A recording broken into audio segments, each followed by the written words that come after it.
नमस्कार, मैं धीरेन्द्र श्योरबिंदु सोसाइटी की तरफ से आप सबका इस लाइव वेबिनार पे हार्दिक स्वागत करता हूँ। इस वेबिनार को स्पॉन्सर कर रहे हैं एचडीएफसी बैंक और इसे प्रायोजित किया जा रहा है, इसे दिखाया जा रहा है श्योरबिंदु सोसाइटी द्वारा। आज हम आपको झारखंड से मिले हुए नवाचारों के बारे में डिस्कस करेंगे।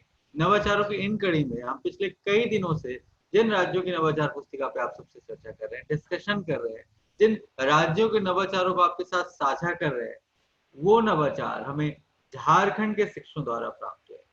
जब मैं कह रहा हूँ झारखंड के शिक्षकों द्वारा प्राप्त हुए तो मेरे लिए जरूरी बनता है कि मैं आपको ये बुकलेट दिखाऊं।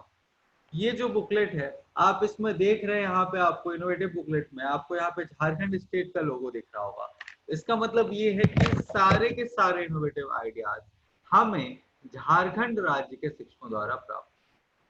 ऐसे ही हमें विभिन्न राज्यों के शिक्षकों द्वारा लिखे गए या दिए गए नवाचार प्राप्त हुए। उन नवाचारों की हमने पुस्तिकाएं, उस राज्यभर पुस्तिकाएं संकलित की और उन राज्यों के नाम से उन पुस्तिकाओं को, नवाचार पुस्तिकाओं का हमने विमोचन किया।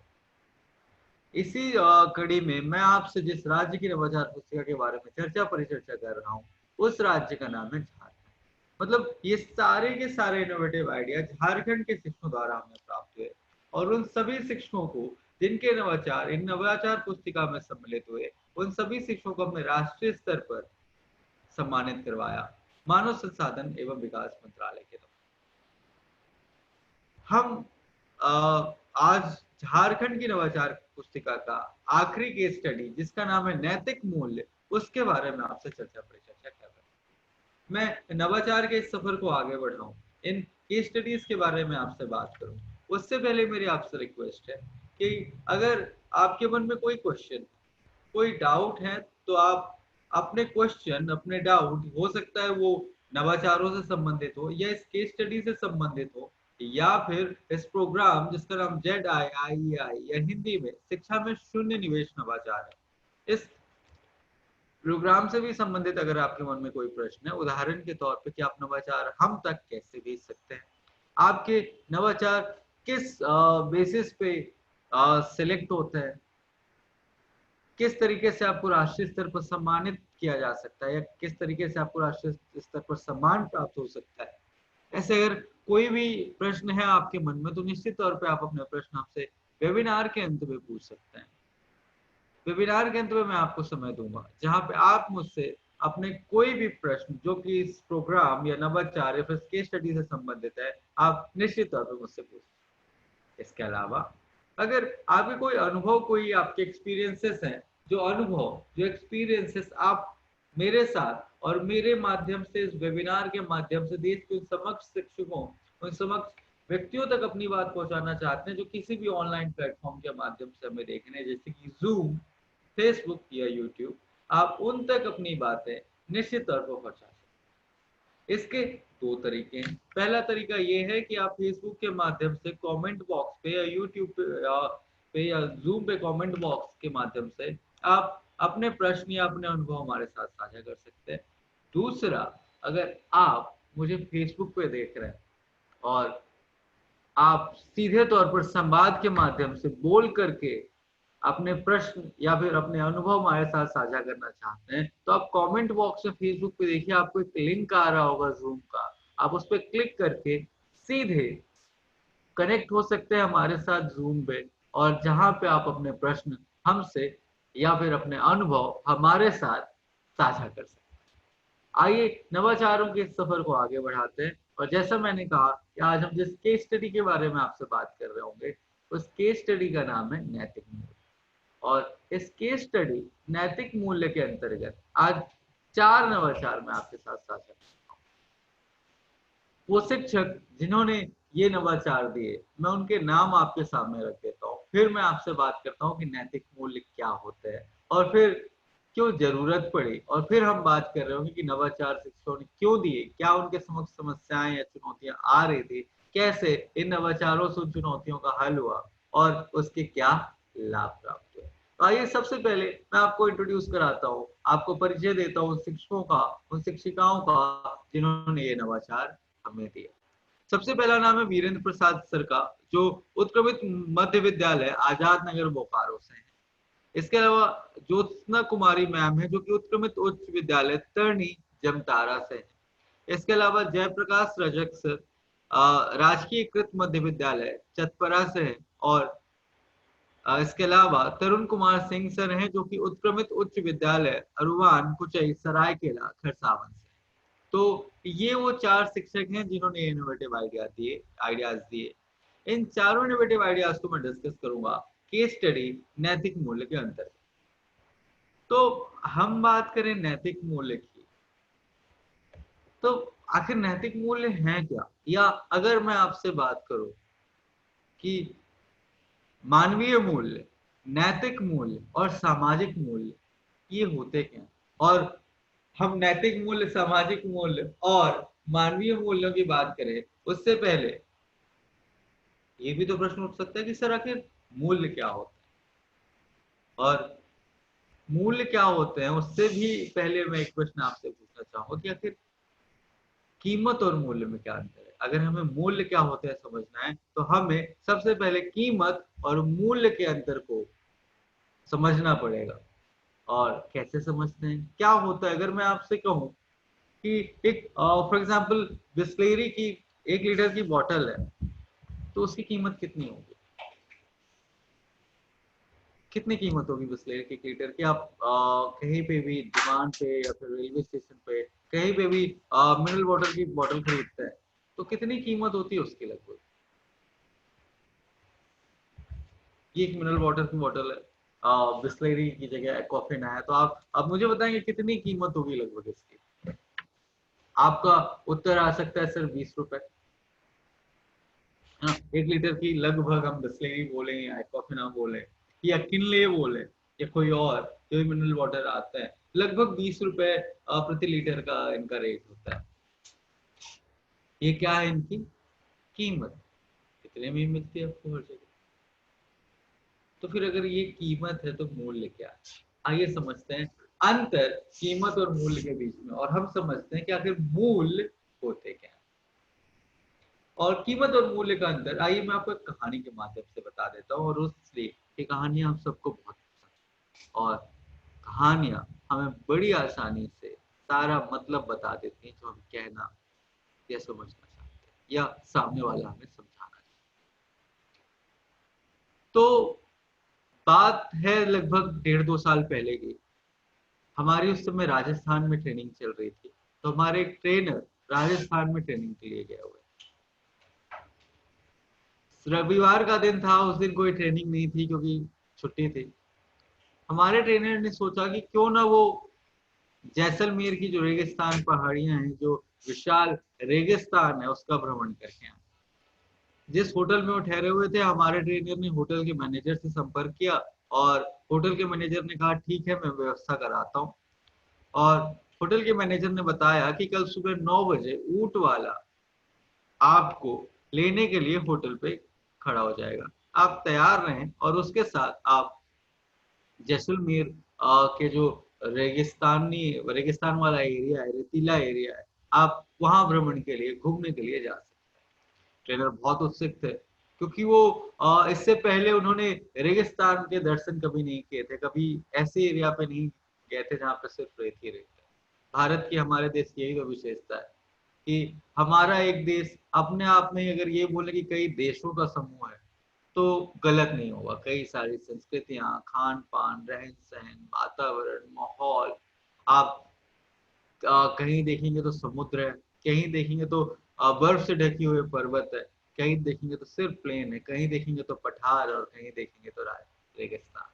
तो उससे पहले उन्होंने कभी रेतीला एरिया या रेगिस्तान नहीं देखा था, तो बड़े उत्सुक थे हमारे ट्रेनर कि उस रेगिस्तान का भ्रमण किया जाए, उसका दर्शन किया जाए। टाइम के मुताबिक अगले दिन जैसा डिस्कस हुआ था, ऊंट वाला अपने ऊंट के साथ होटल के सामने खड़ा था। ट्रेनर हमारे भी उत्सुकता बस पहले से ही तैयार होकर खड़े थे। ऊंट वाले ने ऊंट को नीचे बैठाया, इशारा करके ट्रेनर को ऊंट पे बैठाया, ऊंट वाला खुद ऊंट पे बैठा और दोनों चलने लग गए। कुछ देर तक, तो जब तक समतल रोड थी, प्लेन रोड थी, तो ऊंट वाला भी ऊंट के ऊपर बैठा हुआ था। लेकिन थोड़ी देर के बाद जब थोड़ा सा रेतीला एरिया आया तो ऊंट वाले ने ऊंट से नीचे उतरना बेहतर समझा और उसने ऊंट की लगाम हाथ में पकड़ ली और साथ ही साथ चलता रहा। दोनों में अब ट्रेनर है, ट्रेनर की आदत होती है बोलने की, तो ट्रेनर से भी रहा नहीं गया, कुछ देर तक तो दोनों शांत थे। बट अब ट्रेनर से रहा नहीं गया तो ट्रेनर ने बात करना चालू की और बात करते करते कुछ ऐसी बात शायद ट्रेनर के मुंह से निकल गई जो राजस्थान के प्रति, जो शायद उस ऊंट वाले व्यक्ति को नागवार गुस्से। ऊंट वाले व्यक्ति ने लगाम खींची और वो ऊंट को कुछ इशारा किया चौंक चौंक करके, और ऊंट जमीन पे बैठ गया। और ऊंट वाले ने फिर कुछ इशारा किया और ऊंट पलट गया।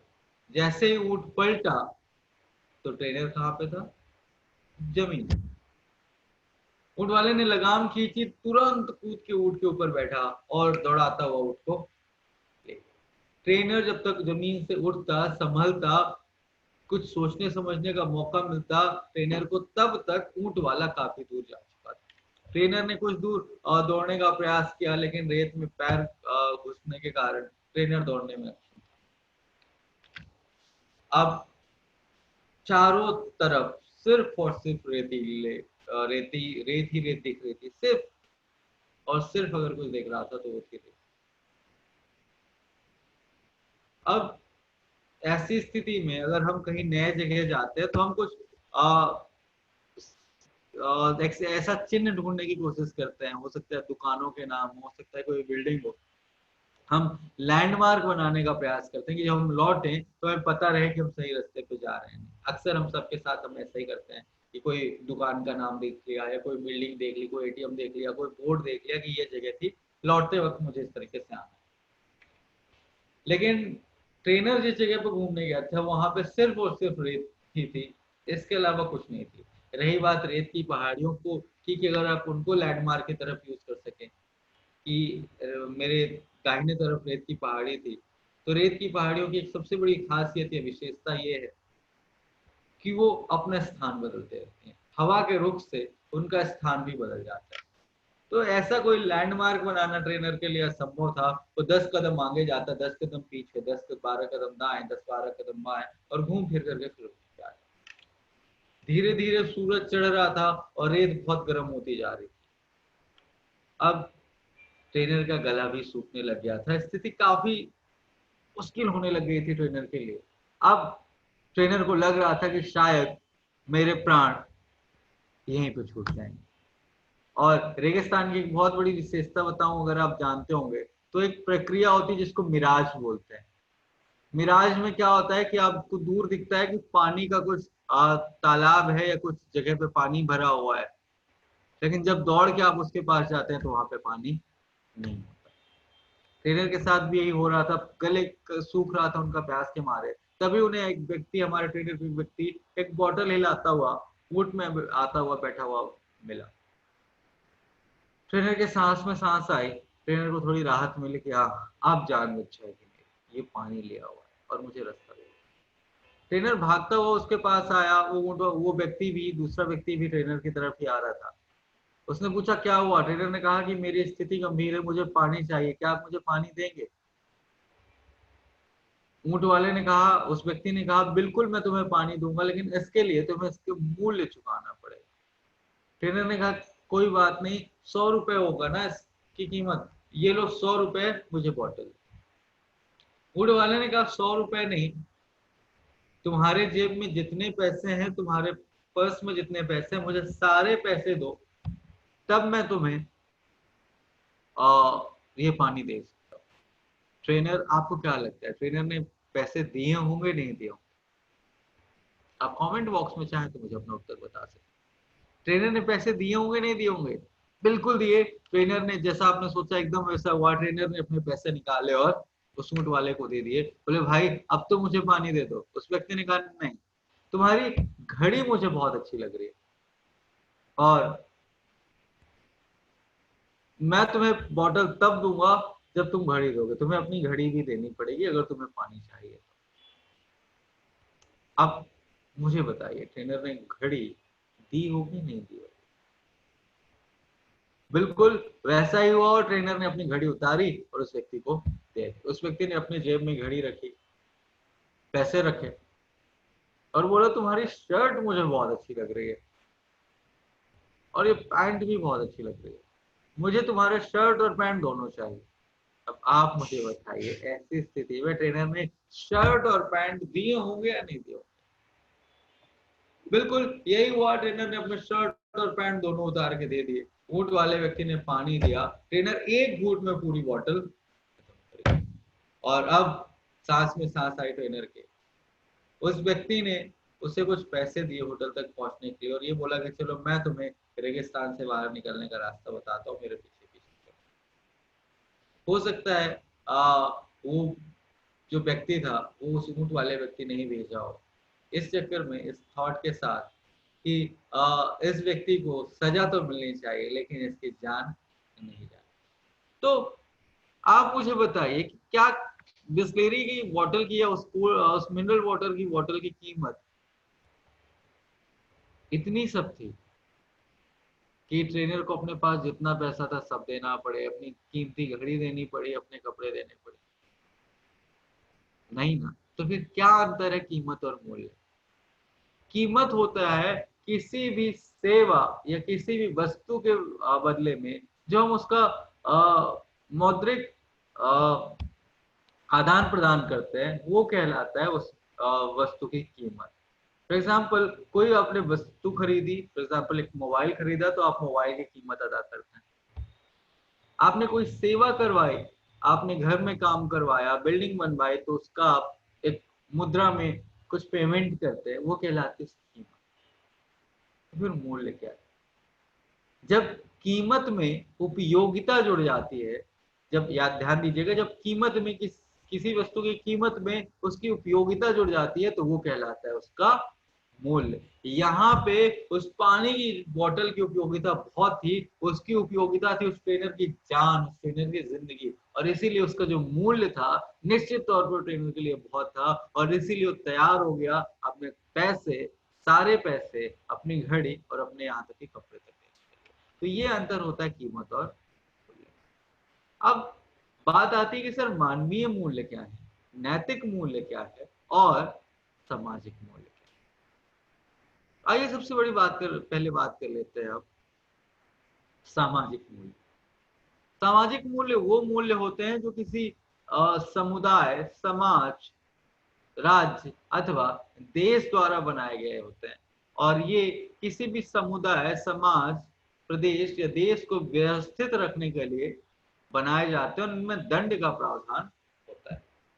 किसी भी समुदाय, समाज, प्रदेश या देश को व्यवस्थित रूप से रखने के लिए सामाजिक मूल्यों का गठन होता है और इनका पालन ना करने पर, अनुसरण ना करने पर दंड का प्रावधान होता है। उदाहरण के तौर पर ट्रैफिक लाइट, अगर आप ट्रैफिक सिग्नल का, ट्रैफिक रूल्स का पालन नहीं करेंगे तो आपको दंड मिलता है। वो दंड आपको पैसे के रूप में भी हो सकता है या फिर कारावास के सजा के तौर पर भी हो सकता है।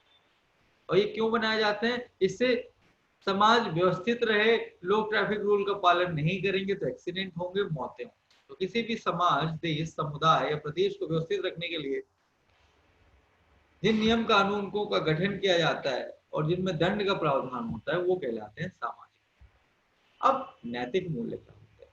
नैतिक मूल्य वो मूल्य होते हैं जो हम आत्म संतुष्टि के लिए करते हैं और इसमें कोई दंड का प्रावधान नहीं होता है। उदाहरण के तौर पर हम में से कई लोग माता पिता के अपने पैर छूते होंगे, जब ये हो सकता है कई लोग रोज उठकर पैर छूते हो, कोई जब बाहर किसी विशेष काम से जाते हो या कई दिन बाद आते हो तब छूते हो, कोई गले लग करके जाते हो। तो जो नैतिक मूल्य होते हैं, अब मैं किसी व्यक्ति से पूछूं आप रोज पैर क्यों छूते हैं तो कहते हैं सर मुझे आत्मसंतुष्टि मिलती है। मैं उनसे कहूंगी अच्छा अगर आप नहीं छूगे तो आपके माता पिता आपको दंडित करेंगे या आशीर्वाद नहीं देंगे क्या? वो आपका भला नहीं चाहेंगे? बिल्कुल भला चाहेंगे। जो कभी कभार छूते हैं पैर, उनके माता पिता भी उनके लिए भला, उनका भला चाहते होंगे, उन्हें आशीर्वाद ही देते हैं। जो गले लग के जाते हैं उनके और पैर नहीं छूते, उनके माता पिता भी उनको आशीर्वाद देते हैं, उनके भलाई चाहते हैं, लेकिन हम पैर क्यों छूते हैं? क्योंकि ऐसा करने से हमें आत्मसंतुष्टि मिलती है। तो नैतिक मूल्य वो मूल्य होते हैं जो हम आत्मसंतुष्टि के लिए करते हैं, और ऐसा करके हमें खुशी प्राप्त होती है, और इनके पालन या इनके पालन ना करने पर कोई दंड का प्रावधान नहीं। तीसरे आते हैं मानवीय मूल्य।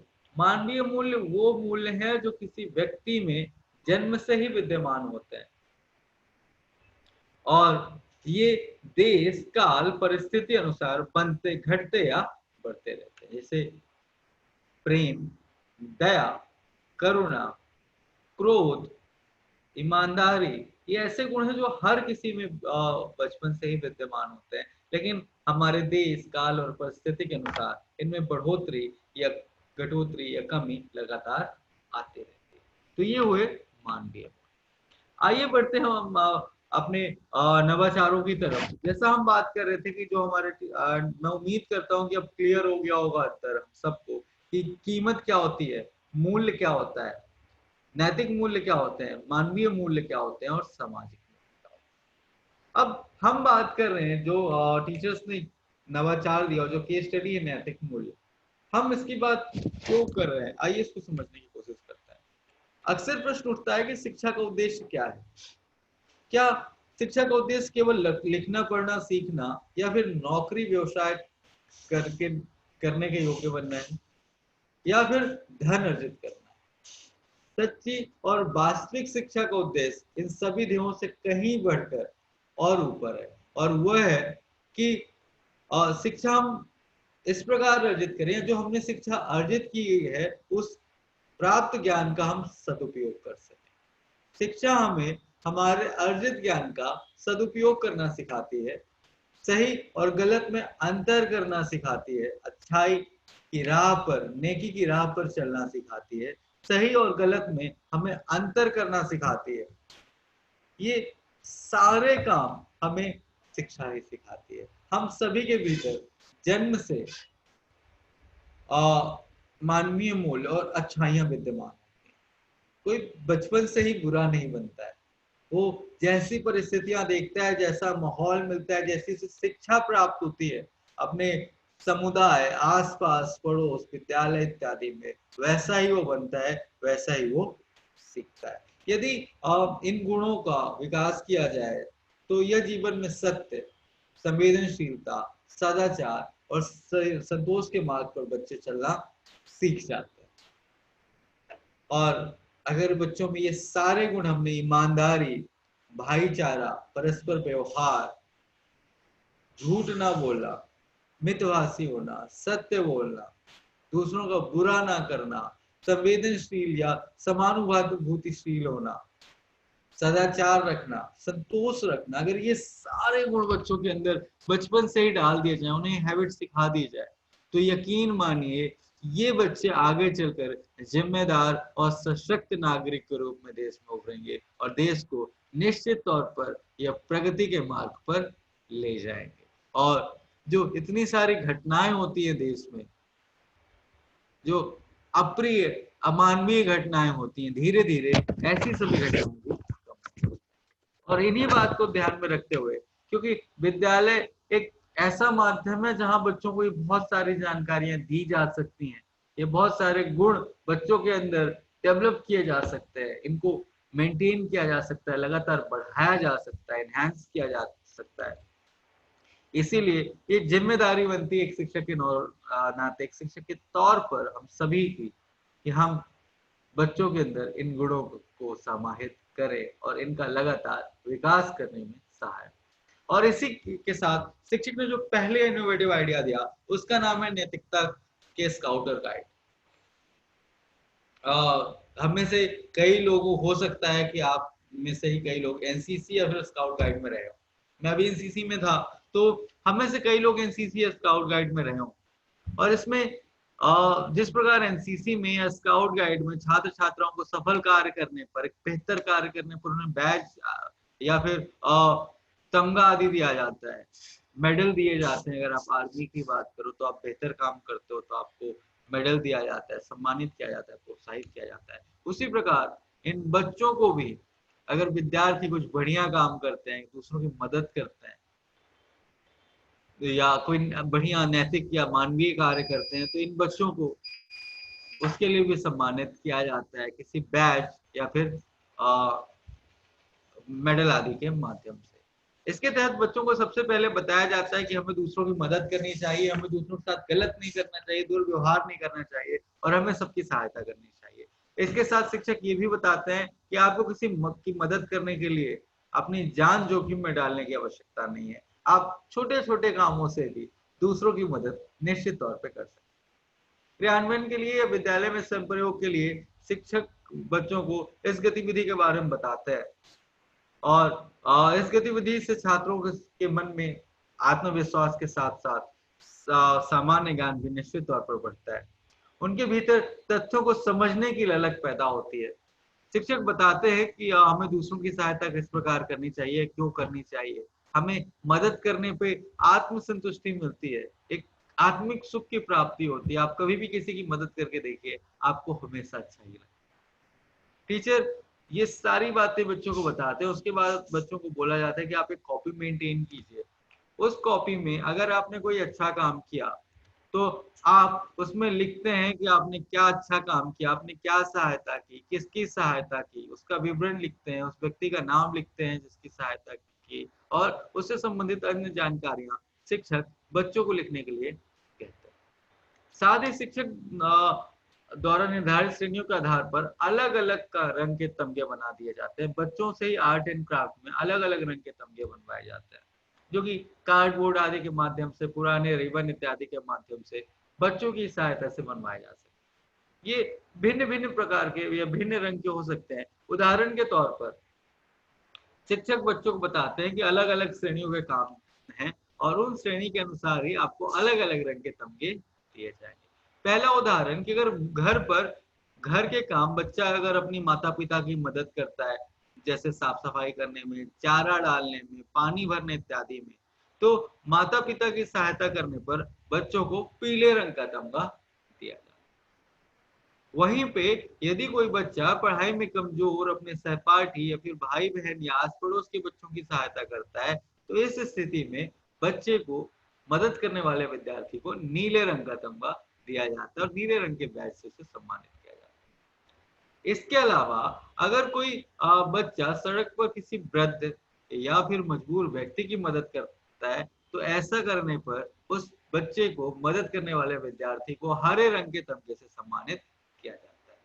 छात्रों को प्रतिदिन अपनी कॉपी पर सहायता कार्य का विवरण लिखने के लिए कहा जाता है और सप्ताह के अंत में शिक्षक छात्रों द्वारा लिखे हुए विवरण को पढ़ते हैं। उनके तमगे को उसके बाद पढ़ने के बाद उन्हें तमगा भेंट किया जाता है या फिर बैज उन बच्चों को भेंट किया जाता है। यदि छात्रों द्वारा लिखे गए विवरण पर शिक्षक को किसी प्रकार का संदेह होता है या शंका होती है, तो अपने उस शंका के निवारण के लिए विद्यार्थी से जानकारी प्राप्त कर सकते हैं कि बच्चा ऐसा तो नहीं कि सिर्फ लिख दे रहा है बिना मदद किए हुए। तो शिक्षक उसे जानकारी या विवरण लेने का भी प्रयास करते हैं।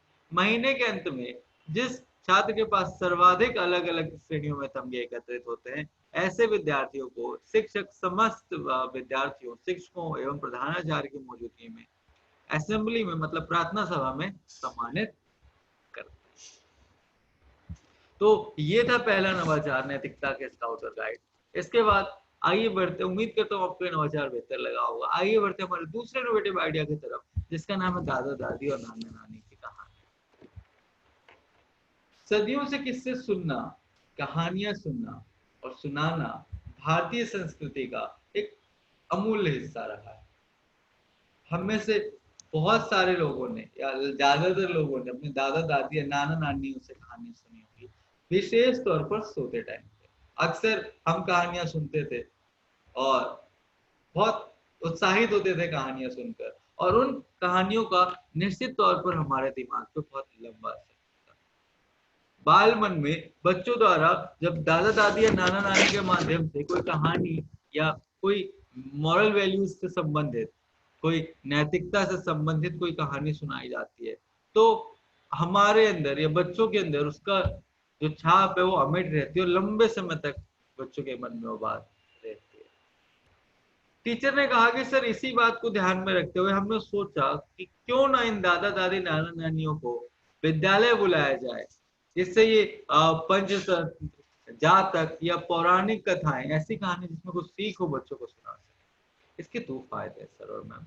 पहला फायदा तो ये है कि बच्चों को विभिन्न कहानियां सुनने को मिलती हैं और बच्चों को कहानियों में बहुत इंटरेस्ट आता है। हम सब जानते हैं बहुत उत्सुकता के साथ बच्चे ऐसी कहानियां सुनते हैं। दूसरा, वो दादा दादी या नाना नानी है वो बुजुर्ग व्यक्ति समाज के या गांव के, जिनका एक समय पे परिवार में भी बहुत महत्व था। एक वक्त आता है कि धीरे धीरे उन्हें एक कमरा दे दिया जाता है और उनका वो महत्व जो पहले था घर के मुखिया के तौर पे, अब वो महत्व उतना नहीं रह जाता है और उनको शायद उतना पूछा भी अब नहीं जाता है किसी भी काम पर। तो बच्चों के अंदर अपने बुजुर्गों, अपने दादा दादी, नाना नानी या गांव के ऐसे बुजुर्गों के प्रति सम्मान जागृत हो, इस बात को ध्यान में रखते हुए टीचर ने ये नवाचार दिया, दादा दादी या नाना नानी की कहानी। इसके अंतर्गत शिक्षक बच्चों को विभिन्न कलरफुल कार्ड बनाने के लिए कहते हैं और उन बच्चों को बोला जाता है कि अगर आप, और एक लिस्ट बनाई जाती है ऐसे बच्चों के पेरेंट्स के या नाना नानी, ग्रैंड पेरेंट्स से, कि जिससे घर में दादा दादी या नाना नानी रहते। ऐसा करने के बाद शिक्षक उन बच्चों को बोलते हैं, सारे बच्चों को बोला जाता है कि आप कार्ड बनाइए, इनविटेशन कार्ड बनाइए, और जिस बच्चे के दादा दादी या नाना नानी को बुलाना होता है उस बच्चे को बोला जाता है कि आप ये कार्ड लेकर के बोलिए, और उसमें शिक्षकों द्वारा या विद्यार्थियों द्वारा आमंत्रण पत्र लिखा जाता है कि आप हमारे विद्यालय में आमंत्रित हैं। उन्हें पहले से ही बताया जाता है कि आप ऐसी कुछ कहानियां, जातक कहानियां, पंचतंत्र से संबंधित कहानियां, कोई पौराणिक कहानियां विद्यालय में सुनाकर बच्चों को उत्साहित करें या बच्चों को उत्साहवर्धित करें। इससे फायदा क्या होता है कि कहानी सुनने से छात्रों की कल्पना शक्ति, मौखिक अभिव्यक्ति और भाषा में सुधार होता है। विद्यालय में सकारात्मक वातावरण का निर्माण होता है। इसके तहत शिक्षक किसी एक नैतिक मूल्य को केंद्र में रखकर छात्रों के दादा दादी या नाना नानी को संपर्क करते हैं। बच्चों द्वारा उन्हें इनविटेशन भेजा जाता है। ये महीने का अंतिम शनिवार हो सकता है या हर वीक का जो शनिवार होता है उसमें डिसाइड किया जा सकता है। फिर दादा दादी या नाना नानी या गांव के जो बुजुर्ग व्यक्ति हैं वो विद्यालय आते हैं। ऐसा कर सकते हैं कि हम एक सप्ताह में 1 या 2 दादा दादी या नाना नानी को बुलाया जा सकता है, बुजुर्ग व्यक्ति को बुलाया जा सकता है। उन्हें विद्यार्थियों द्वारा बनाए गए कार्ड और पुष्पगुच्छ या फिर कवाड़ आदि के माध्यम से बनाए गए विभिन्न कलाकृतियां भेंट की जाती है। उन्हें उचित आसन दिया जाता है सम्मान पूर्वक, और फिर उससे उनके जीवन से संबंधित या फिर ऐसी कहानियों के बारे में सुनाने के लिए अनुग्रह किया जाता है। इसके बाद जब दादा दादी नाना नानी ऐसी कोई कहानियां सुनाते हैं तो बच्चों को बहुत इंटरेस्ट आता है ये कहानियां सुनकर। दूसरा, बच्चों के मन में अपने बुजुर्गों के प्रति सम्मान भी जागृत होता है। तीसरा, जब ये बुजुर्ग स्वयं ऐसा सम्मान विद्यालय से प्राप्त करते हैं तो ये अभिभूत हो जाते हैं, और एक जो रिश्ता होता है विद्यालय और समुदाय के प्रति बुजुर्ग व्यक्तियों को निश्चित तौर पर प्रगाढ़ होता है। और यही रिश्ता एक जो पोता पोती है उसका अपने दादा दादी या नाना नानी से भी बेहतर बनता है।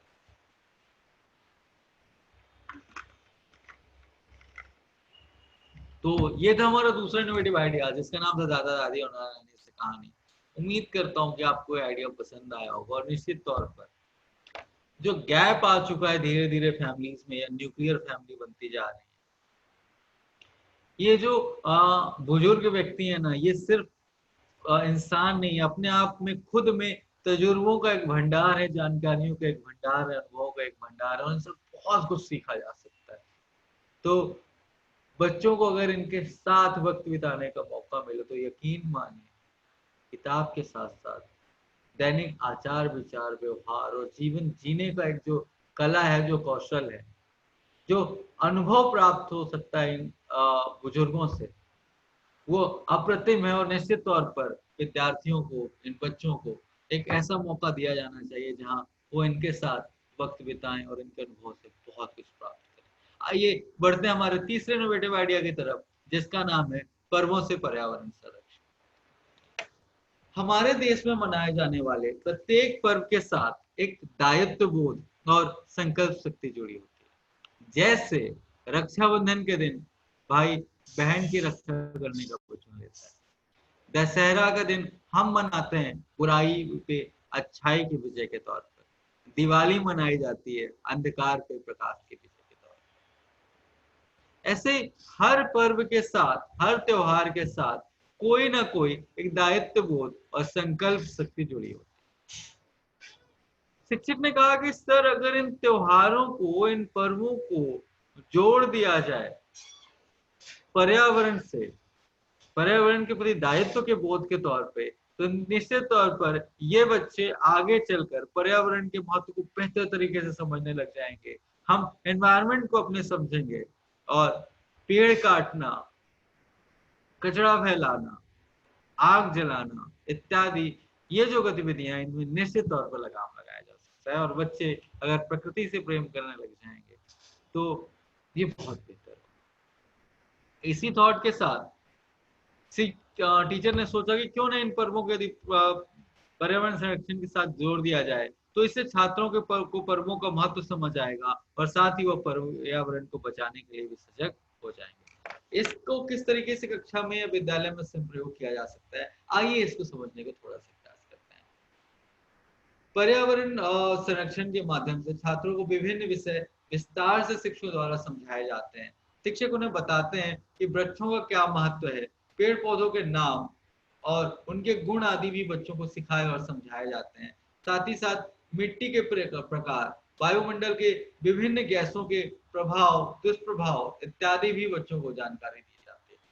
उसके बाद जब कोई ऐसा पर्व आने वाला रहता है, उदाहरण के तौर पर 15 अगस्त की ही बात करें तो एक दिन पहले या 15 अगस्त के दिन ही बच्चों को एवं अभिभावकों को भी ये सूचना दी जाती है और फिर अभिभावकों को बुलाकर बच्चों के साथ शिक्षक पौधारोपण करवाते हैं।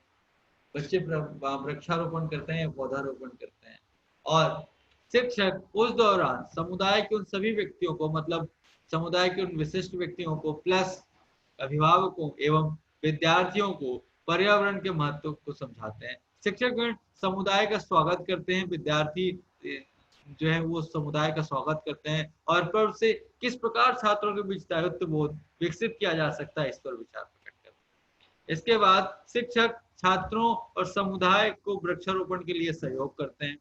छात्र पर्यावरण के लिए पेड़ पौधों के इर्द गिर्द सुरक्षा बंधन यानी धागा बांधते और वचन देते हैं कि हम इन पौधों की रक्षा करेंगे और उन पौधों की, जो बच्चा जिस पेड़ पर, जिस पौधे पर सुरक्षा बंधन बांधता है, उस बच्चे की जिम्मेदारी होती है कि उस पौधे को उचित समय पर खाद इत्यादि दे एवं उसमें वो पानी देता रहे।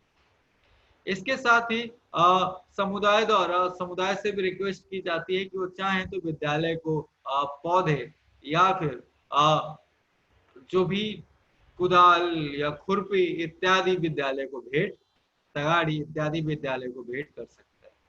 तो समुदाय या गमले इत्यादि भेंट कर सकते हैं। समुदाय द्वारा भी ये सब चीजें भेंट की जाती है और समुदाय द्वारा विद्यालय को भेंट किए गए सामान सभी के समक्ष प्रदर्शित किए जाते हैं।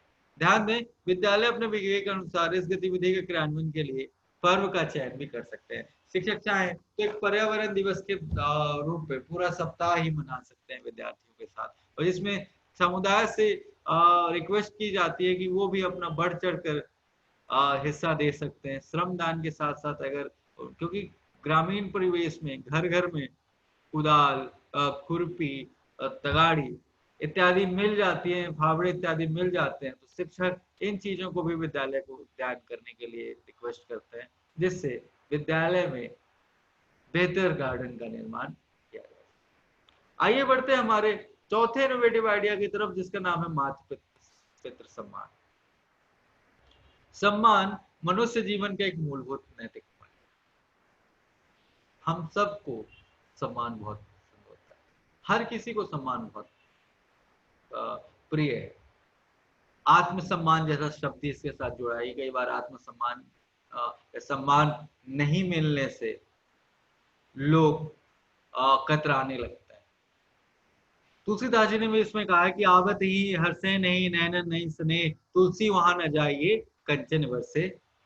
मतलब सम्मान के लिए ये बात तक कही गई है कि अगर आप कहीं जाते हैं और लोग को आपसे खुश नहीं होते हैं, उनके नैनों में स्नेह नहीं दिखता है, तो भले ही उस घर में बादलों द्वारा बारिश की जगह या जल वर्षा की जगह पर अगर सोना बरस रहा है, सोने की बरसात हो रही है, तब भी ऐसी जगह पर नहीं जाना चाहिए। तो सम्मान हर किसी को पसंद है, हर किसी को प्रिय है। इसके अभाव में जीवन का अर्थ और महत्व दोनों ही समाप्त हो जाते हैं। कोई भी व्यक्ति किसी भी व्यक्ति का सम्मान तब तक नहीं कर सकता जब तक वो अपना और अपने नजदीकियों का सम्मान ना करता। जब तक हम कहते हैं ना कि अगर आपको सम्मान करना सीखना है तो सबसे पहले हमें स्वयं का सम्मान करना सीखना चाहिए। हमें खुद को रिस्पेक्ट देना सीखना चाहिए। हमें आसपास जो हमारे नजदीकी हैं, जो हमारे बड़े बुजुर्ग हैं, हमारे शिक्षक हैं, बड़े भाई बहन हैं, उनको सम्मान करना हमें सीखना चाहिए। हम कई बार टीचर से सम्मान स्टूडेंट्स करते हैं, लेकिन कई बार हम में से बहुत सारे लोगों के साथ ऐसा हुआ होगा कि खासतौर पे जो टीनेज वाली एज होती है, 13 से 19 साल वाली जो एज होती है, इस उम्र में बच्चों को अक्सर ये लगता है कि माता पिता उनके दुश्मन है, या कई बार तो ये भी लगता है कि शिक्षक उनके दुश्मन है। क्योंकि ये जो उम्र होती है जिसको टीनेज बोलते हैं, इस उम्र में बच्चों के अंदर बहुत सारे परिवर्तन आते हैं, हार्मोनल चेंज आता है। और ऐसी स्थिति में अगर कुछ अभिभावक बच्चों के लिए बेहतर सोचते हैं तो बच्चों को लगता है कि हमारे ऊपर बंधन लगा रहे हैं, हमारे साथ गलत हो रहा है। माता पिता कितना कुछ नहीं करते अपने बच्चों के लिए, स्वयं कठिनाइयों चुनौतियों का सामना करते हैं, लेकिन बच्चों के लिए बेहतर से बेहतर साधन मुहैया करने का प्रयास करते हैं। स्वयं खाली पेट रहते हैं, आधा पेट खाते हैं, लेकिन बच्चों को भरपेट देने का प्रयास करते हैं। टीचर ने कहा सर, वैसे तो कहा जाता है कि माता पिता के सम्मान को आप कितना भी मतलब आप कितना भी उनका सम्मान करें, कितना भी सेवा करें, लेकिन उस ऋण से आप उस कर्ज को नहीं उतार सकते। टीचर ने कहा कि सर, बच्चों के मन में माता पिता के प्रति सम्मान जागृत हो, वो उनको सम्मान करें, और जब वो माता पिता का सम्मान करेंगे, अपने नजदीकियों का सम्मान करेंगे, तो स्वयं भी सम्मान सीखेंगे और आत्मसम्मान की भावना जागृत होगी। इसी के तहत टीचर ने एक इनोवेटिव आइडिया दिया जिसका नाम है मातृत्व सम्मान।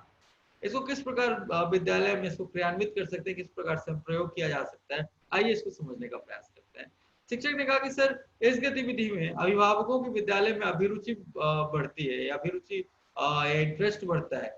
शिक्षकों अभिभावकों के बीच एक सामंजस्य बेहतर होता है, बेहतर कनेक्टिविटी, बेहतर रिलेशन, बेहतर रिश्ते बनते हैं। और ये जो रिश्ता बनता है ये विश्वास का बनता है, और जब कोई रिश्ता विश्वास का होता है तो निश्चित तौर पर प्रगाढ़ होता है। शिक्षक ने कहा कि सर, सभी छात्रों को, अभिभावकों को एक ही दिन विद्यालय में आमंत्रित करना संभव नहीं है, इसलिए शिक्षक छात्रों को क्रमानुसार सप्ताह के किसी भी एक दिन तय संख्या में अभिभावकों को विद्यालय में आमंत्रित करते हैं। इसके लिए विद्यालय के विद्यार्थियों द्वारा ही या स्टूडेंट्स के द्वारा ही अलग अलग तरीके से different designing cards, art and craft की क्लास में बच्चों द्वारा रंगीन पेंसिल्स का इस्तेमाल करते हुए चार्ट बोर्ड, चार्ट पेपर इत्यादि के माध्यम से बनाया जा सकता है। इसके लिए छात्र स्वयं, ध्यान दीजिएगा, छात्र स्वयं अपने अभिभावकों के लिए स्वयं आमंत्रण पत्र बनाते हैं, इनविटेशन कार्ड बनाते हैं। इसको क्रियान्वित किस तरीके से करते हैं? शिक्षक अभिभावकों को आमंत्रित करने के लिए सबसे पहले बच्चों को या छात्रों को सम्मान का महत्व समझाते हैं और उन्हें ये बताते हैं कि उनके माता पिता उनके लिए कितना सेक्रीफाइस करते हैं, कितना बलिदान करते हैं, उनके लिए कितना कष्ट सहते हैं। और अगर वो हमारे लिए इतना कष्ट सहते हैं, हमारी बेहतरी, हमारी भलाई के लिए, अगर हमें वो विद्यालय भेजते पढ़ने के लिए, तो हमें निश्चित तौर पर पढ़ाई में ध्यान देना चाहिए। अगर हमारे माता पिता इतना जो हमारे लिए करते हैं, तो हमारा भी फर्ज बनता है कि हम उन्हें सम्मान दें, उनके सम्मान में किसी प्रकार की कमी ना आए। इसके तहत शिक्षक अभिभावकों से अनुरोध करते हैं कि वह भी आयोजन और सम्मान पर अपने विचार प्रस्तुत करें। उदाहरण के रूप में मातृ पितृ पूजनीय उत्सव का आयोजन किया जा सकता है। इसके अंतर्गत एक निश्चित दिन का डिसाइड किया जा सकता है कि इस दिन अभिभावकों को बुलाया जाएगा, लिमिटेड नंबर में। फॉर एग्जांपल 10 अभिभावकों को बुलाया जाएगा, इस दिन और उन्हें सम्मानित किया जाएगा। इसके बाद बच्चे सजी हुई पूजन थाली लेकर के अपने अभिभावकों के पास आते हैं। अब अलग अलग तरीके से इसको कर सकते हैं, जैसे टीचर ने बताया कि वो कैसे करते हैं। वो अभिभावकों के बच्चे जो है अपने अभिभावकों का पैर धोते हैं, एक थाली ली जाती है या फिर जमीन पर उनके पैर धुलाए जाते हैं, उनको टीका लगाया जाता है और उसके बाद उन्हें मिश्री या इलायची दाने इत्यादि दिए जाते हैं। उन्हें सम्मान पूर्वक ये सारी गतिविधियां की जाती हैं। विद्यालय में अपने बच्चों के द्वारा प्राप्त इस प्रकार के सम्मान को पाकर शिक्षक अभिभावक अभिभूत हो जाते हैं और वो अपने बच्चे और विद्यालय के प्रति बहुत ज्यादा कनेक्टेड फील करते हैं और जो संबंध बनता है विद्यालय और अभिभावकों के बीच में, ये बहुत प्रगाढ़ बनता है। और अब अभिभावक ज्यादा रुचि लेते हैं अपने बच्चों की स्टडी के लिए, उन्हें रोज विद्यालय भेजने के लिए।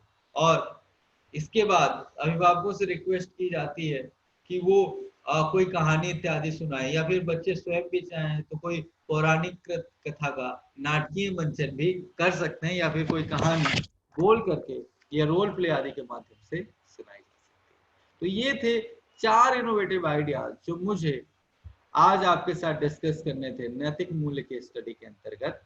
अगर आपके मन में कोई प्रश्न है, कोई क्वेश्चन है या अगर आपके कोई अनुभव है जो आप मेरे साथ साझा करना चाहते हैं, तो मैं आपसे रिक्वेस्ट करूंगा निश्चित तौर पर आप अपने अनुभव हमारे साथ साझा कर सकते हैं। या फिर अगर आपके कोई प्रश्न है नवाचारों से संबंधित या फिर इसके स्टडी से संबंधित, तो निश्चित तौर पर आप अपने क्वेश्चन।